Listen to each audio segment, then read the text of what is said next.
मुंबईचा coastal area हा कुलाब्यापासून वसवापर्यंत एका रेषेमध्ये जोडला गेलेला आहे. हा जिथे संपतो तिथेच यारी रोडला मी राहतो, म्हणजे वर्सोवाला. 1 वर्षापूर्वी एक विचित्र घटना माझ्या आयुष्यात घडली. ती मी कधीच कोणाशी शेअर केली नाही. माझ्या मनाच्या एका कोपऱ्यात मी नेहमी दडपून ठेवली, पण आता राहवत नाही. मला ती घडलेली विचित्र घटना तुम्हा सर्वांसोबत शेअर करायची आहे. 1 वर्षांपूर्वी मी आणि माझ्या मित्राने एक स्पोर्ट्स बाईक विकत घेतली होती. आमचा 5 जणांचा मित्रांचा ग्रुप जे स्पोर्ट्स बाईकचे वेडे आहेत. आम्ही ठरवलं की एका रात्री वर्सोवा ते जुहू छान बाईक राईड मारायची. गेल्या आठवड्यापासून आपलं चाललेला प्लॅन प्रत्यक्षात काही उतरत नव्हता. शेवटी एका शनिवारी आम्ही रात्री 11 वाजता बाईकने जुहू बीचला जायचे ठरवले आणि तेथे एका हॉटेलमध्ये कॉकटेल आणि डिनर घ्यायचे ठरवले. ठरल्याप्रमाणे आम्ही रात्री 11 वाजता जुहू बीचला जाण्यासाठी निघालो. छानसा रम्य असा प्रवास करत आम्ही जुहू बीचला सी प्रिन्सेस म्हणून मोठे हॉटेल आहे तिथे ठरल्याप्रमाणे पोहोचलो. डिनर घेऊन बाहेर पडेपर्यंत रात्रीचे 1:30 वाजले. आम्ही आमच्या बाईक्स हॉटेल सी प्रिन्सेस समोरच समुद्रकिनारी लावल्या आणि तिथे अजून तासभर टाइमपास केला. इतक्यात माझ्या मित्राच्या डोक्यात कल्पना आली की आपण बाईक रस्त्यावरून न काढत आज समुद्रकिनाऱ्यातून काढावी. माझ्या मित्राला मी वेड्यात काढलं, कारण जर पोलिसांनी पाहिले असते तर नक्कीच पोलिसांनी आमच्या बाईक जप्त केल्या असत्या आणि आम्हाला देखील आत टाकले असते. पण नंतर सगळे ह्या गोष्टीला तयार झाले, पण मी तयार नव्हतो. त्याच्यानंतर सगळेजण मला गांडफाट्या म्हणून चिडवायला लागले आणि मग काय, माझा इगो डिवचला गेला आणि आमच्यामध्ये पैज लागली आणि तिथेच सुरू झाली ती भयान रात्र आणि माझा थरकाप उडवणारे ते 3 तास. मी आणि माझा मित्र 3चा काउंटडाऊन म्हणून दोघेही बाईक घेऊन वाऱ्याच्या वेगाने किनाऱ्यावरून बाईक पळू लागलो. 2-1 किलोमीटर पुढे जाताच माझा मित्र जोरात ओरडू लागला, अरे पोलीस लाईट मारतायत, पोलीस आले बघ. आणि बघताच क्षणी तो तिथून धूम ठोकून किनाऱ्यावरून रस्त्यावर बाईक घेऊन गेला. मी मात्र बाईक सरळ धावत नेली. मी आपलं वेगळ्याच धुंदीत होतो की ही बेट मी जिंकलो आणि आता मित्रांसमोर मी फुशारकी मारायला तयार होतो. या विचारात असतानाच अचानक माझ्या बाईक समोर एक मुलगी येऊन थबकली. मी बाईक ब्रेक जोरात मारला. बघतो तर काय, एक पांढरा स्कर्ट घातलेली, मोकळे केस सोडलेली, घाबरलेली, पाणवलेल्या डोळ्यांनी एक 22-25ची मुलगी माझ्याकडे बघत होती. पहिले तर मी एकदम घाबरून गेलो. मला तर वाटलं ॲक्सिडेंट होऊन या मुलीला कुठे दुखापत तर नाही ना झाली.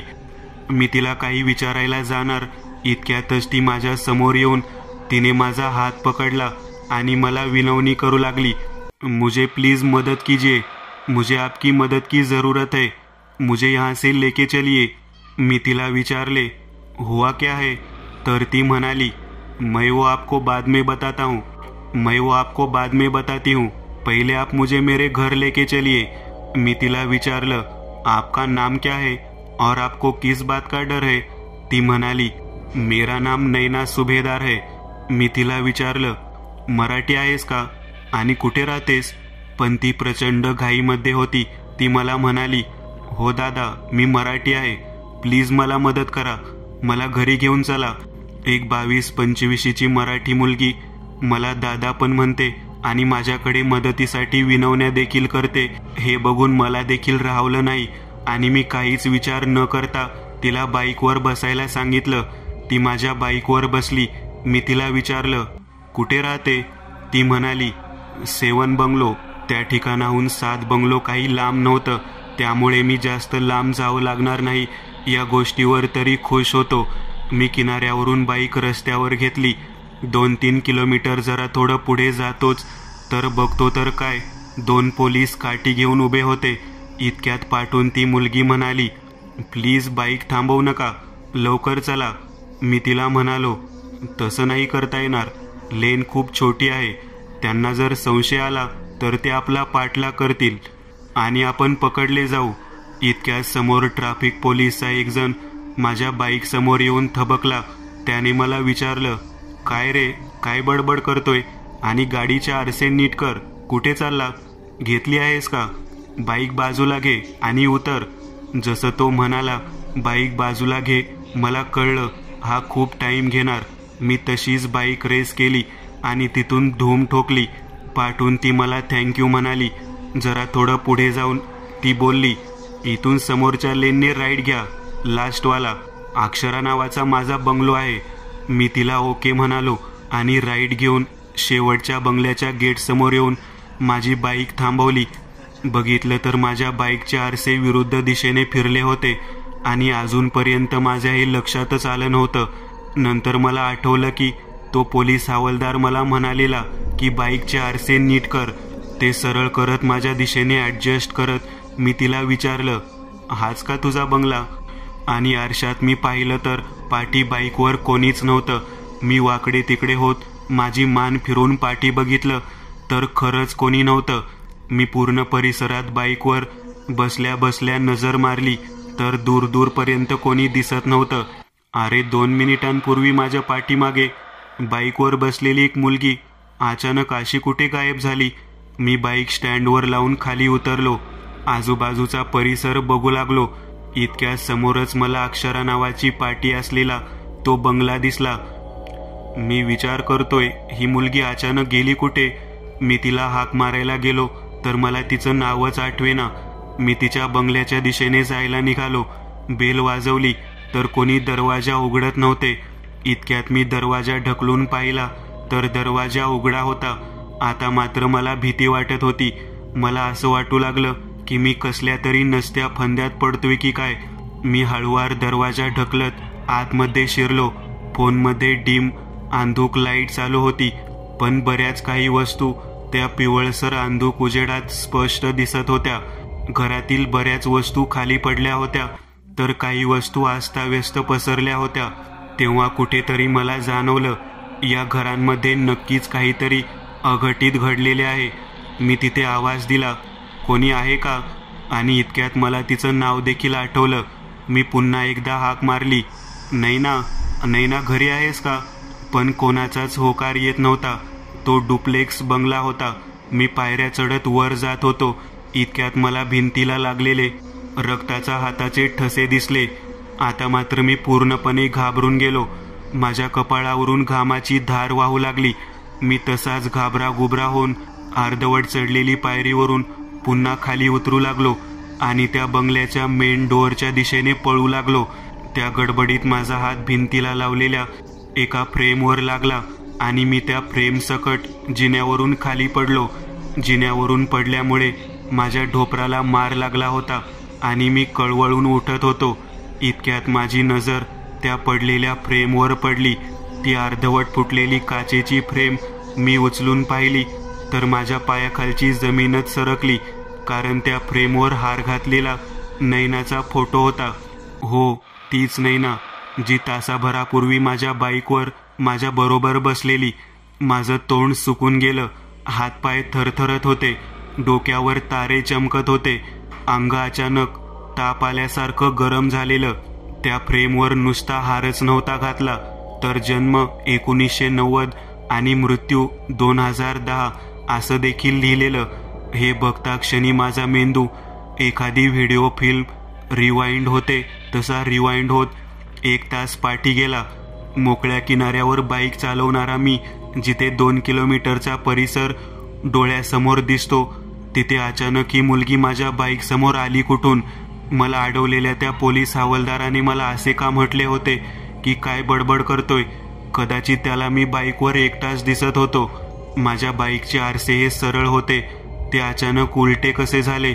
जर आरसे आधीपासून सरळ असते तर कदाचित मला नैनाचं प्रतिबिंब आरशात दिसलंच नसतं.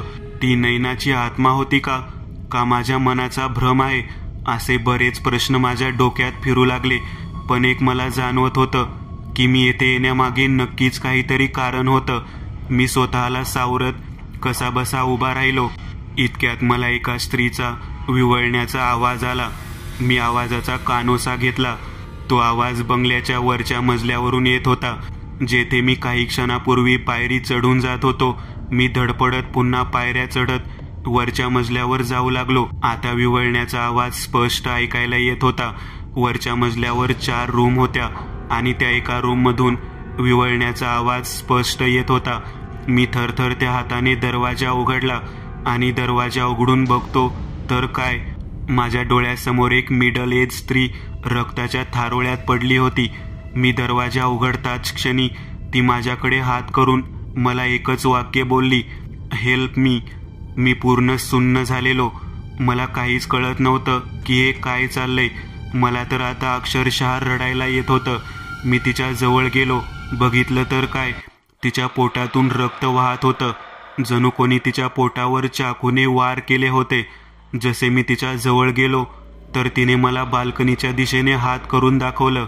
मी तिथे बघितले तर तिथे अजून एक पुरुष अगदी तसाच रक्ताच्या थारोळ्यात पडला होता. मी माझ्या डोक्याला हात लावून माझे डोकं खाजवू लागलो.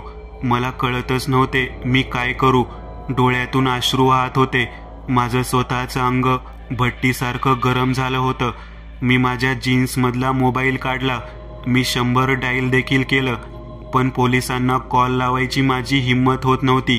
मी मोबाईलमध्ये पाहिलं तर मला माझ्या मित्रांचे 22 मिस कॉल येऊन गेलेले दिसले, पण माझा मोबाईल सायलेंटवर असल्यामुळे मला कॉल आलेले कळलेच नाही. मी माझ्या मित्राला फोन लावला. कॉलच्या दुसऱ्या रिंगलाच त्याने कॉल उचलला. फोन उचलताच त्यांनी मला शिव्या घालायला सुरुवात केली आणि मला विचारलं, अरे तू आहेस कुठे? आम्ही केव्हापासून तुझी वाट बघत होतो. मी रडत रडत त्याला काही मोजक्या शब्दात घडलेला प्रसंग सांगितला. मला तो म्हणाला, अरे तू तिथून निघून ये. तू का पोलिसांच्या फंद्यात पडतोय?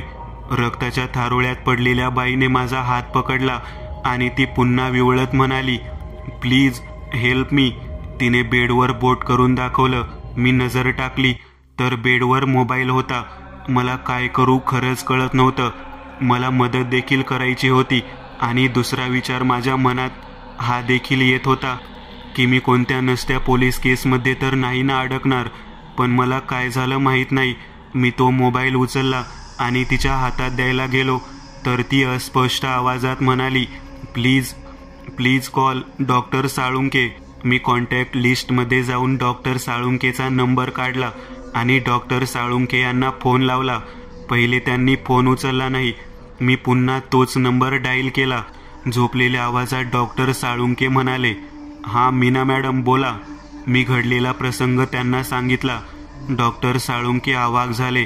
प्रसंगावधान राखून त्यांनी मला सांगितलं की तुम्ही त्यांच्या जखमेवर टॉवेल किंवा एखादा कपडा मिळत असेल तर दोघांच्याही जखमेवर तो जोरात बांधा, जेणेकरून रक्तस्राव होणार नाही.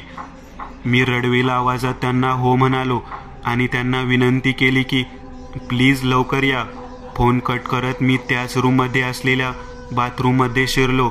बाथरूममध्ये 2 टॉवेल होती. त्या दोघांच्याही जखमेवर मी टॉवेल घट्ट गुंडाळले. त्या मीना मॅडम शुद्धीवर होत्या, पण जे दुसरे गृहस्थ होते त्यांची शुद्ध हरपली होती. मुळात ते जिवंत तरी होते हे देखील मला कळत नव्हतं, कारण त्यांची काहीच हालचाल दिसत नव्हती. बेडच्या बाजूला लॅम्पच्या टेबलवर पाण्याची बाटली होती. मी त्यांना पाणी पाजले. घड्याळात बघितलं तर पहाटेचे 5 वाजले होते. बघता बघता 20 मिनिटे झाली तरी कोणी आले नव्हते.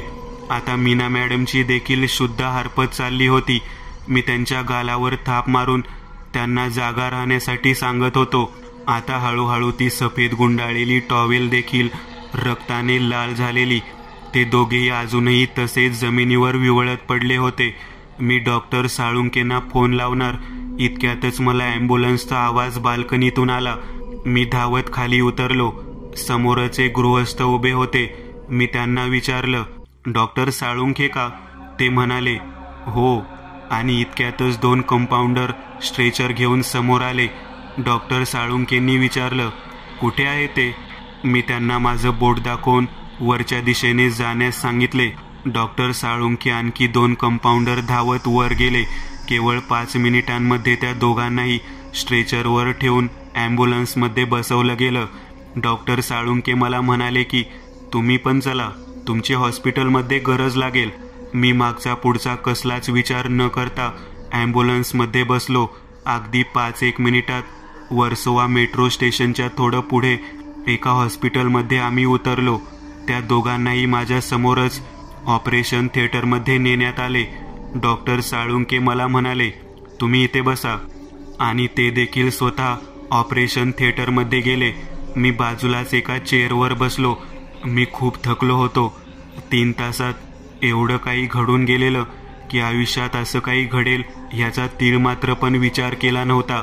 मला घरी फोन लावून बाबांना सर्व काही सांगावंसं वाटत होतं, पण माझी हिंमत होत नव्हती, कारण ते टेन्शनमध्ये आले असते.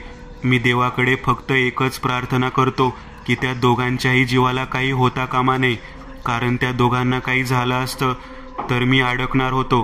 कारण नैनाबद्दल मी पोलिसांना किंवा इतरांना काय सांगणार होतो? जी मुलगी 1 वर्ष आधीच मृत्युमुखी पडली आहे ती मला काही तासापूर्वी कशी भेटू शकते? मुळात नैना मला खरंच भेटली होती का ते सगळं हॉटेलमध्ये घेतलेल्या 3 पॅक व्हिस्कीचा परिणाम होता? का मी नशेमध्ये होतो आणि जे काही घडलं तो माझा भास होता? जर हा भास होता तर एवढे सगळे जुळून कसं आलं? ह्या दोघांना वाचवण्यासाठी नैनाच मला घेऊन आली का? हे दोघे नैनाचे कोण लागतात? मगाशी मला नैना दिसली तर मग आता का नाही दिसत आहे? अशा अनेक प्रश्नांनी माझ्या डोक्यामध्ये कल्लोळ माजला. या दोघांना ऑपरेशन थिएटरमध्ये नेऊन आता 1 तास झाला होता. इतक्यातच डॉक्टर साळुंके बाहेर आले. डॉक्टर साळुंके बाहेर येताच मी ताडकन उठलो. मी त्यांना विचारलं, डॉक्टर कसे आहे ते? डॉक्टर साळुंके मला फक्त एवढंच बोलले की तुम्ही बसा थोडा वेळ, मी आलोच. म्हणून मी अजून अर्धा तास वाट पाहत बसलो. इतक्यात डॉक्टर साळुंके, एक इन्स्पेक्टर आणि 2 कॉन्स्टेबल माझ्यासमोर बारीक नजर करून चालत येत होते. जणू ते मला धरायलाच येत होते. मी हळूहळू थरथरत्या पायांनी उभा राहिलो. इतक्यातच तो इन्स्पेक्टर समोर येऊन मला विचारू लागला, नाव काय तुझं? त्या दोघांना तू कसा ओळखतो? आणि त्या दोघांना जीवे मारण्याचा प्रयत्न का केलास? लवकर बोल. तो इन्स्पेक्टर माझ्यावर जोरात खेकसला. इतक्यात डॉक्टर साळुंके त्यांना म्हणाले की इन्स्पेक्टर साहेब जरा हळू. मला तर काहीच कळेना. माझ्या डोळ्यातून अश्रू वाहू लागले. मी पप करत त्यांना म्हणालो की अहो काय बोलत आहात तुम्ही? डॉक्टर साळुंकेंना मीच फोन करून सांगितलं इथे येण्यासाठी. इन्स्पेक्टर पुन्हा माझ्यावर खेकसला आणि मला म्हणाला, खरं सांग काय ते? आणि त्याने माझी कॉलर पकडली. आता मात्र माझे हातपाय गळून पडले होते. माझ्या डोळ्यासमोर मला एक अंधुकसा धुसरपणा जाणवू लागला. मी काही बोलणार इतक्यातच समोर मला नैना दिसली, अगदी तशीच जशी मला काही तासापूर्वी दिसली होती. त्या धुसर नजरेमध्ये नैना मला दिसत होती, पण यावेळी नैनाच्या चेहऱ्यावर एक समाधानकारक स्मित हास्य होतं. जणू तिला मला काहीतरी सांगायचं होतं, पण तिला समजण्या अगोदरच काही क्षणात मी माझे डोळे मिटले आणि मी बेशुद्ध होऊन खाली पडलो. मी डोळे उघडले तर मी एका स्ट्रेचरवर झोपलेलो होतो आणि माझ्या बाजूला माझे आई बाबा होते. माझ्या आईने माझा हात घट्ट पकडून ठेवला होता. त्यांना बघून माझ्या डोळ्यातून अश्रू वाहू लागले, पण बोलण्याची काही ताकद नव्हती. मला कळलं हे तेच हॉस्पिटल आहे. नर्स माझं BP चेक करत होती. जसे मी शुद्धीवर आलो आहे हे कळताच नर्स गडबडीने बाहेर गेली. माझ्या बाबांनी मला विचारलं, कसं वाटतंय तुला आता? मी दबक्या आवाजात म्हणालो, ठीक वाटत आहे. पण माझा दुसरा प्रश्न हा होता की नैना कुठे आहे? माझ्या बाबांनी मला विचारलं, कोण नैना? तू डोक्यावर ताण देऊ नको, शांत पडून राहा. मी बाबांना विचारलं, किती वाजले? बाबा म्हणाले, सकाळचे 9 वाजले आहेत.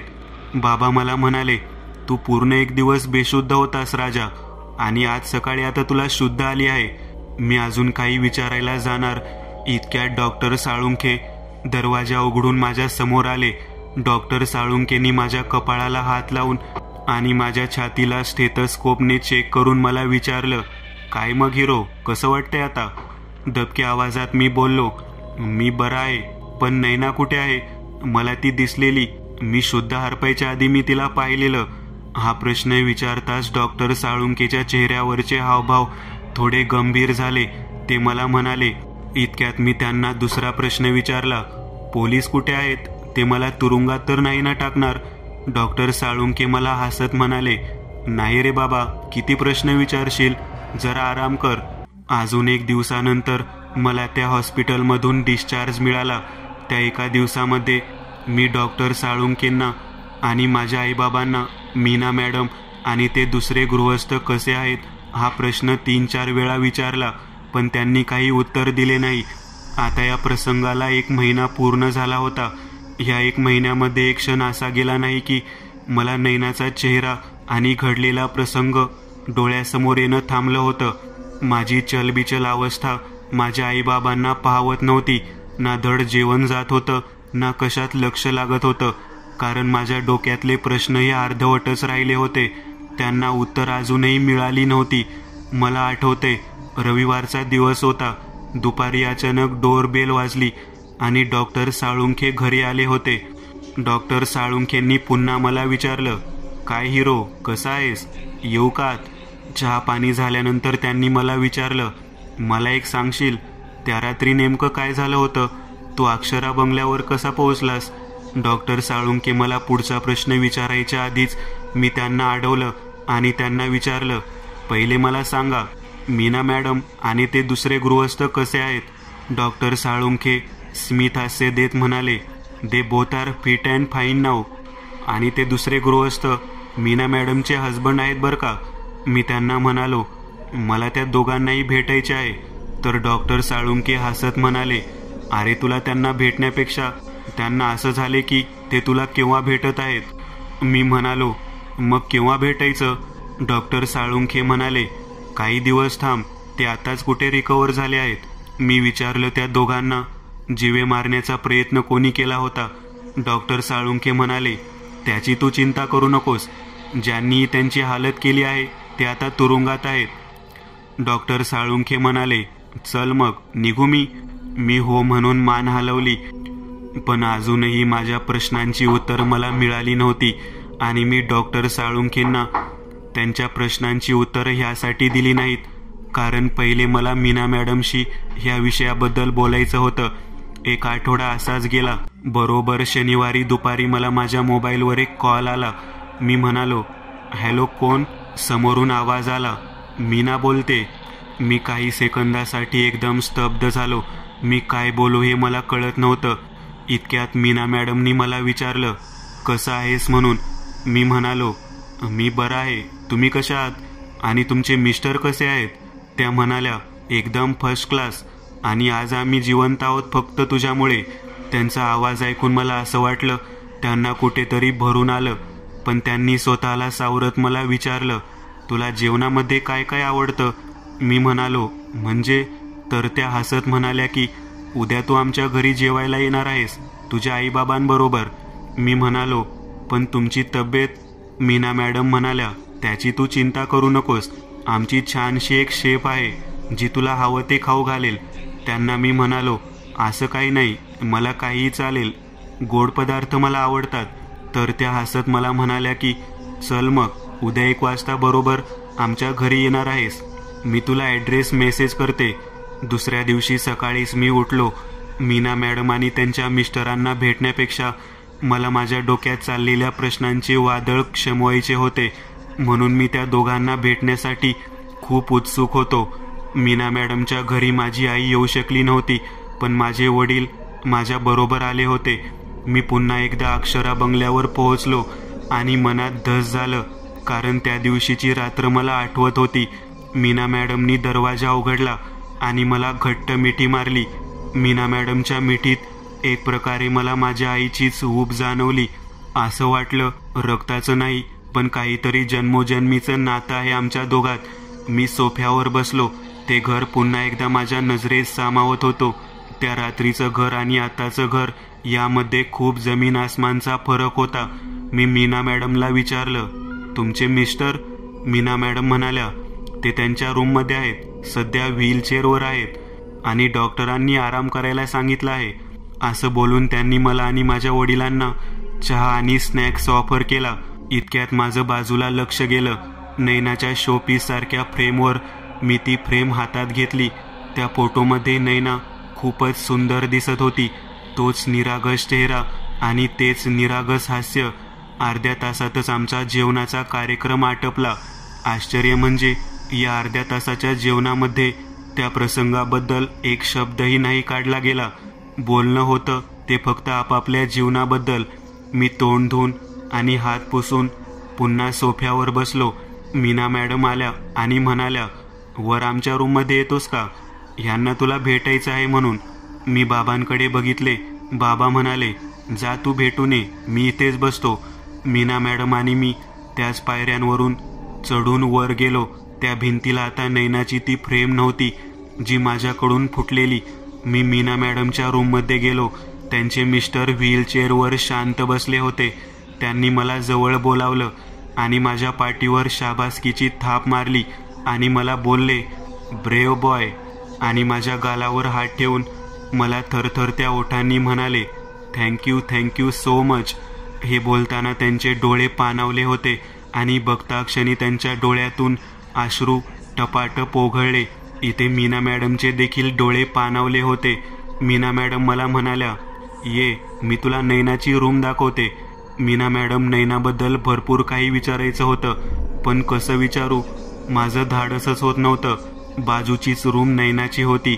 ती रूम इतकी सुंदर सजवलेली की जणू काही नैना त्या रूममध्ये अजूनही राहते असा भास मला झाला. नैनाचे अनेक फोटो तिथे होते, पण त्यातली मी एक फ्रेम उचलली ज्या फोटोमध्ये नैनानी अगदी तोच सफेद टॉप आणि ब्लू जीन्सवाला ड्रेस घातलेला. इतक्यात मीना मॅडमनी मला विचारलं, तुला त्या दिवशी नैनानी इथंच आणलं होतं ना? मीना मॅडमचा हा प्रश्न ऐकताच माझ्या अंगावर शहारे उठले आणि मी त्यांना एकटक बघतच राहिलो. मीना मॅडमनी ती फ्रेम माझ्या हातातून घेतली आणि त्या फोटोवर हात फिरवून मला नैनाबद्दल सांगू लागल्या. माझी एकुलती एक मुलगी, लहानपणापासूनच बिनधास्त आणि bold. Horse riding, sky diving, tennis स्वतःहून शिकली आणि एन्जॉय करायची. तसंच स्विमिंग सोडून सगळं काही शिकलेली. पाण्याची तिला खूपच भीती वाटायची. वाहत्या पाण्याचा तर तिला फोबिया होता आणि ह्याच फोबियाने तिचा जीव घेतला. मागच्याच वर्षी कॉलेजच्या सुट्टीमध्ये तिचे कॉलेजचे मित्रमैत्रिणी ऋषिकेशला ट्रेक आणि रिव्हर राफ्टिंगसाठी गेले. मी तिला बराच वेळ सांगितलं की जर तुला मुळात वाहत्या पाण्याचा फोबिया आहे तर तू कशाला करायला जाते रिव्हर राफ्टिंग. पण ती ऐकली असती तर नैना कसली. ती मला म्हणाली, मम्मा, मला हाच तर माझा एकुलता एक फोबिया घालवायचा आहे, म्हणून मी जाते ना, प्लीज मला जाऊ दे. आतापर्यंत मी तिला कधीच नाही म्हटलं होतं, पण कदाचित मी त्या दिवशी तिला नाही म्हणाले असते. सगळं काही व्यवस्थित होतं, पण अचानक त्याच दिवशी ऋषिकेश नदीला पूर आला होता आणि त्यामध्ये माझी नैना रिव्हर राफ्टिंग ॲक्सिडेंटमध्ये वाहून गेली. दुसऱ्या दिवशी पोलिसांना तिची बॉडी जवळच्याच नदीकिनारी सापडली. हे सगळं सांगताना मीना मॅडमच्या डोळ्यातून अश्रू त्या फ्रेमवर येऊन पडले. हाच ड्रेस घातलेला तिने त्या दिवशी आणि त्या दिवशीच्या सकाळी मला व्हॉट्सॲपवर तिने हाच फोटो सेल्फी काढून पाठवलेला. मी मीना मॅडमना विचारलं, तुम्हाला कसं कळलं की त्या दिवशी नैनाच मला इथे घेऊन आलेली? मीना मॅडम म्हणाल्या, नैनाचं अस्तित्व हे मला नेहमीच जाणवत आलंय. पहिले मला भास वाटायचा, पण नंतर असे अनेक प्रसंग घडले ज्यात नैनाने तिच्या आत्म्याद्वारे तिचं अस्तित्व दाखवलं होतं. कधी कधी मनात येतं की नैनाच्या आत्म्याला शांती मिळाली आहे की नाही. विधीप्रमाणे आम्ही तिचे अंतिम संस्कार देखील केले होते. मी ह्यांना तिच्या आत्म्याच्या अस्तित्वाबद्दल अनेक वेळा सांगितलं, पण ह्यांना खरं नाही वाटत. पण मागच्या रविवारी डॉक्टर साळुंखेंनी मला फोनवर सांगितलं की तू सारखं नैनाबद्दल विचारत होता. तेव्हा मला संशय आला की नक्कीच माझ्याबरोबर होणारे नैनाचे प्रसंग तुझ्यासोबतही झाले असणार. आताही मला असं वाटते की इथे रूममध्ये ती बसून आपल्या गोष्टी ऐकत असेल आणि तिच्या डोळ्यातून देखील अश्रू वाहत असतील. मीना मॅडमना त्या दिवशी घडलेला प्रसंग मी सांगितला. मीना मॅडम मला म्हणाल्या, तू सांगितलेला हा प्रसंग मी नेहमीच लक्षात ठेवीन. हा प्रसंग मला माझी मुलगी या जगात असल्याचा भास देत राहील. मी मीना मॅडमना विचारलं, पण त्या दिवशी नक्की तुमच्यावर तो प्राणघातक हल्ला कोणी केला होता? मीना मॅडम म्हणाल्या, बाजूच्याच बिल्डिंगमध्ये काही महिन्यांपासून दुसऱ्या राज्यातली मुलं रेंटवर राहत होती. ते दोघे चोरी करण्याच्या हेतूने रात्री घरी शिरले होते. त्या दिवशी मी ह्याच रूममध्ये नैनाचे फोटो अल्बम बघता बघता झोपले. इतक्यात मला ह्यांचा ओरडण्याचा आवाज आला. आमच्या रूममधले दागिने नेताना मी त्यांना पकडलं. प्रतिकार करताना त्यांच्यापैकी एकाला मी ओळखलं आणि म्हणून आमचा काटा काढण्यासाठी त्या मुलाने आमच्यावर चाकूने हल्ला केला, पण त्यानंतर ज्या चमत्कारिक रीतीने जे आम्ही वाचलो ते जगासाठी विश्वास ठेवण्यासारखं नसलं तरी मला 100% विश्वास आहे. नैना हे जग सोडून गेली असली तरी तिचं अस्तित्व हे माझ्यासाठी नेहमीच अमर होतं, आहे आणि राहील. यानंतर मीना मॅडमशी माझं नातं हे आई मुलासारखं झालं. मी मीना मॅडमला ममा बोलायला लागलो. आजही जेव्हा मी अक्षरा बंगला समोरून माझ्या बाईकने जातो तेव्हा गेटसमोर नैना माझ्याकडे बघून स्मित हास्य देताना दिसते. तोच सफेद ड्रेस, तेच गोड स्मित हास्य आणि तोच सुंदर चेहरा.